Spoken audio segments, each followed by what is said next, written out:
Welcome back to the deep dive. So today we're going to try and braid something, specifically a statue, a metaphorical one. When I say the name Plato, you probably have a very specific image that pops into your head. Oh, for sure. The solemn marble bust. You see it in a museum or, that dry, dusty textbook picture. Yeah. Staring off into space. Exactly. The detached sage, the man who lived entirely in his head, floating somewhere way above the messy reality of human life. Right. But after spending time with James Miller's Examined Lives, that whole image it completely shatters. The reality is so much more cinematic. It really is. We're not talking about a boring academic. We're looking at a life that was packed with wrestling matches, political intrigue, getting kidnapped, and this disastrous high-stakes attempt to turn a dictator into a saint. It's a real shock to the system, isn't it? We tend to think of philosophy as something that happens in an ivory tower. Yeah. But Plato wasn't just thinking about the world. He was actively trying to reshape it. And that effort, it wasn't clean, it was dangerous, and frankly, it was a total mess. And that's our mission today. We want to explore the man behind the marble. We want to figure out how this wrestler poet became the father of Western thought, and maybe more importantly, we need to understand the huge gap between his perfect theories, like in the Republic, and the train wreck of his actual political life. And that gap is everything, because that tension, between what should be and what is, that doesn't just define Plato. It basically defines the entire history of Western philosophy that came after him. So let's start at the very beginning. Yeah. Because he wasn't born Plato. No, he wasn't. His birth name was Aristocles. And he wasn't exactly a scrappy underdog story. Not at all. Far from it. He was born around 424 BC in Athens, and he was basically Athenian royalty. His father's family traced back to the old kings of Athens. His mother was related to Solon, the great lawgiver. He had status, money, the works. The name Plato, the name we all know him by, that was just a nickname. It was. Platon in Greek implies, breadth or width. Some people think it was about his broad forehead or his wide-ranging style of speech. But the most likely reason is physical, right? Yeah, given his youth, it almost certainly referred to his broad chest and shoulders. Because, and this is my favorite detail, yeah, young Aristocles was a wrestler. And not just for fun. He competed in the Isthmian Games. Which were a huge deal, second only to the Olympics. Exactly. So you have to erase that old man with a beard image for a second. Picture a young, buff aristocrat grappling in the dirt. He was fully immersed in the physical world of Athens. But he was also an artist. He wrote poetry, tragedies. He was the whole package. So we have this wrestler, poet, aristocrat. Mm-hmm. But then comes the pivot. The moment that changes his entire life, meeting Socrates. There's this beautiful legend about their meeting. Supposedly, the night before they met, Socrates had a dream. He dreamt a swan landed on his knees, and then suddenly it grew feathers, sang this loud, sweet note, and just flew away. And the next day? The next day, Plato is introduced to him, and Socrates looks at this broad-chested young man and just thinks, this is the swan. It's a great story. But the impact on Plato was very, very real. He was supposedly on the verge of entering a playwriting contest. He had the script all ready to go, but then he listens to Socrates. He watches this barefoot, ugly, but totally mesmerizing street philosopher just dismantle everyone's arguments. And he makes a choice. Huge choice.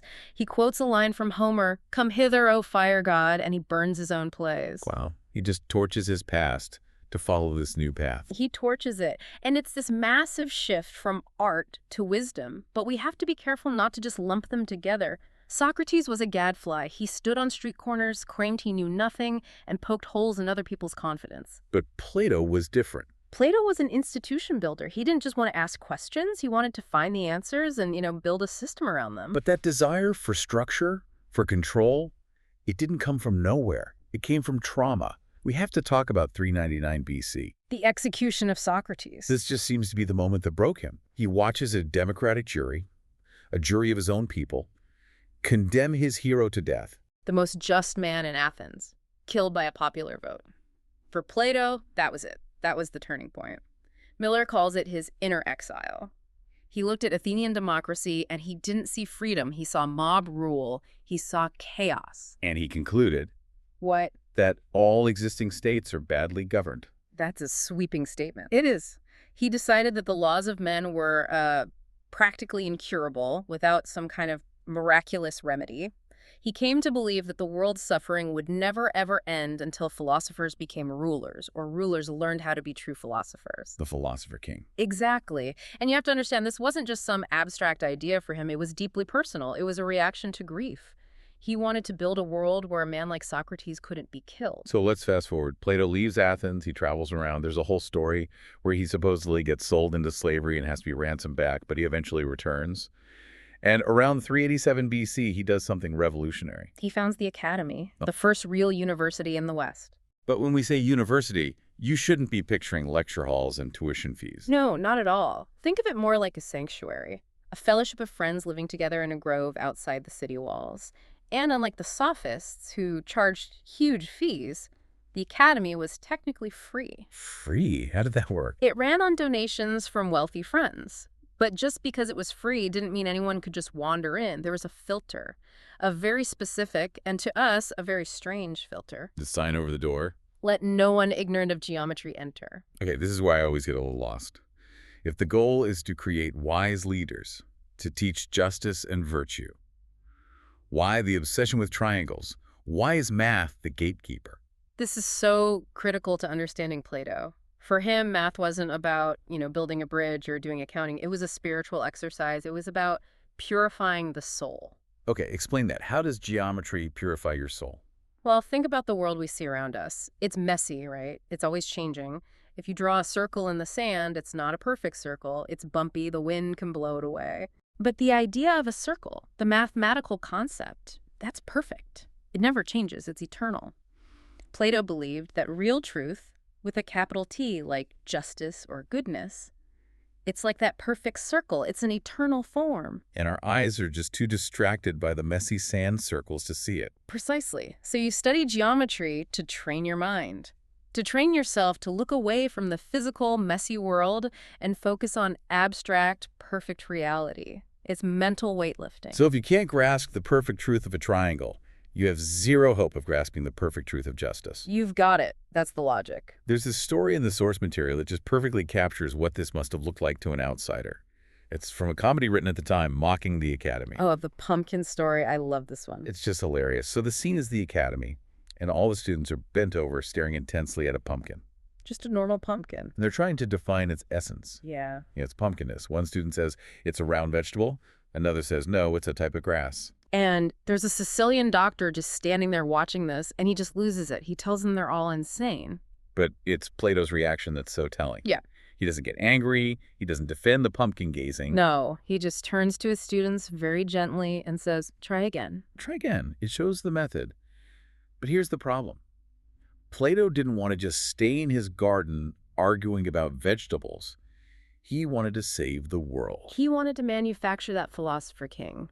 He truly believed that if you could train a soul to see the good, that person would have to rule justly. He thought it was the cure for all politics. Which brings us to the moment where the rubber meets the road, or maybe where the theory meets the tyrant, the Sicilian adventure.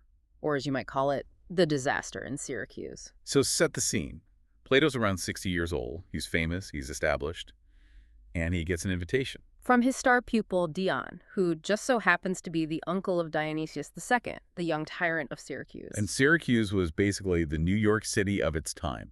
Super wealthy, super powerful, and a total dictatorship. Exactly. And Dion writes to Plato and says, this is our chance. We have a young dictator who is open to learning. Come here, teach him philosophy, and we can turn this tyranny into the ideal state. And Plato, he must have known this was a bad idea. He was terrified. He really was. But he writes later in his 7th letter that he was afraid of looking like a pure theorist, a man of words, not deeds. He felt like he had to go just to prove to himself that his philosophy could actually work. So he goes. Yeah. And the image of what happens when he gets there is just, it's surreal. It is. For a little while, philosophy becomes the hot new trend at court.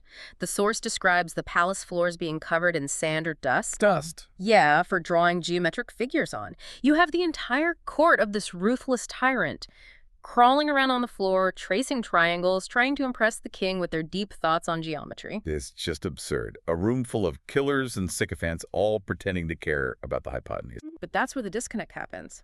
Plato thought teaching Dionysius geometry would make him virtuous. But Dionysius didn't want the discipline. He just wanted the title. He wanted to be called a philosopher without actually doing the work. And the political shark starts circling immediately. Of course they do. A rival faction whispers in the king's ear, Dion isn't trying to educate you, he's planning a coup. This old philosopher is just a distraction with his triangles while Dion stews your throne. And Dionysius, being a paranoid tyrant, he buys it. Totally. He exiles Dion, but, and this is the psychologically twisted part, he keeps Plato. He basically puts Plato under house arrest in the palace. Why? Why keep the teacher if you get rid of the student who brought him there? Because Dionysius was obsessed with Plato. He wanted Plato to like him, to admire him, to validate him as this brilliant mind. It was this bizarre, toxic relationship where the tyrant is holding the philosopher hostage, demanding his friendship. It's like something out of a Stephen King novel. It really is. Plato eventually escapes, barely, and gets back to Athens. And you'd think that would be the end of it. Well, I tried. It failed, never going back to Sicily. You would think. But he goes back. Years later, he goes back.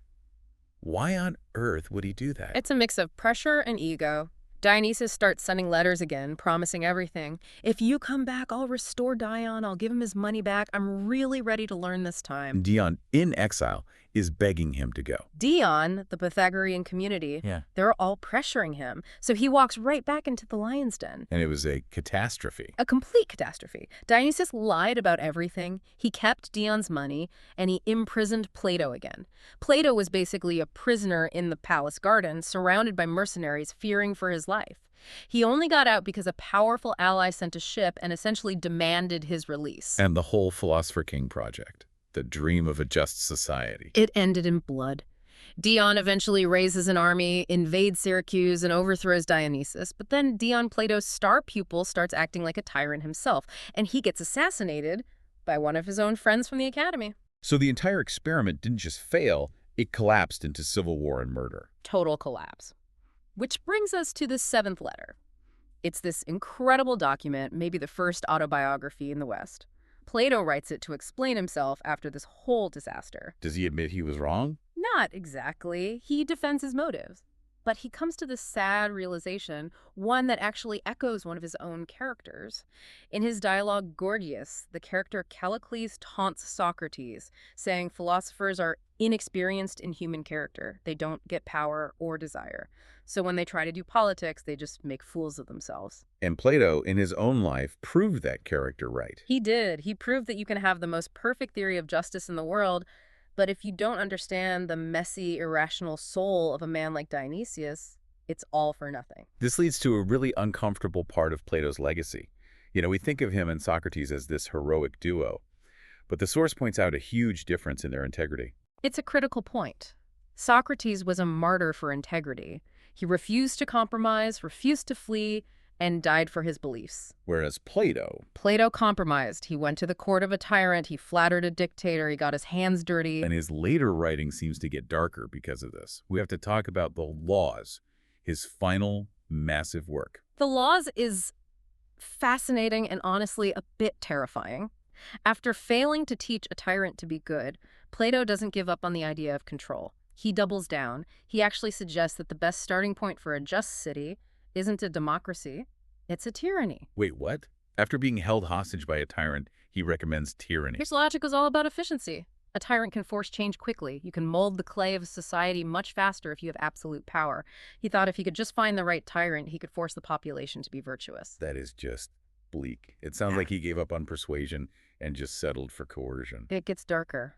This is where we really see the concept of the noble lie. Socrates was all about the uncomfortable truth. Plato, in his later years, seems to decide that the masses just can't handle the truth.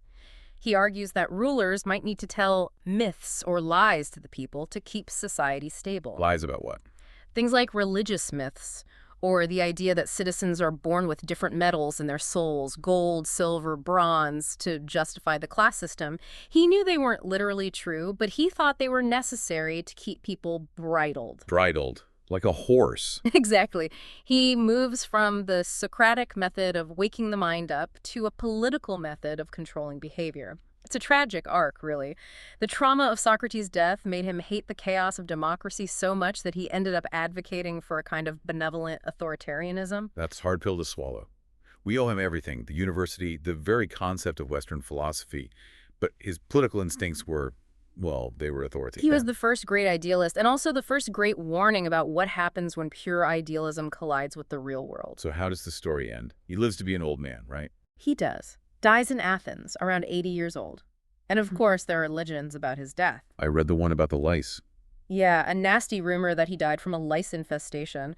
The implication being that he was so focused on the mind that he just let his body decay.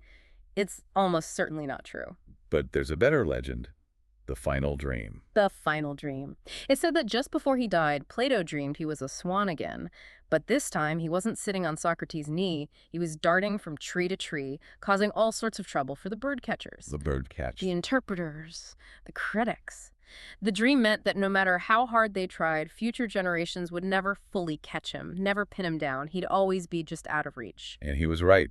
We're still chasing him today, 2,400 years later. We are. Still arguing over the Republic, still trying to figure out if he was a savior or the architect of totalitarianism.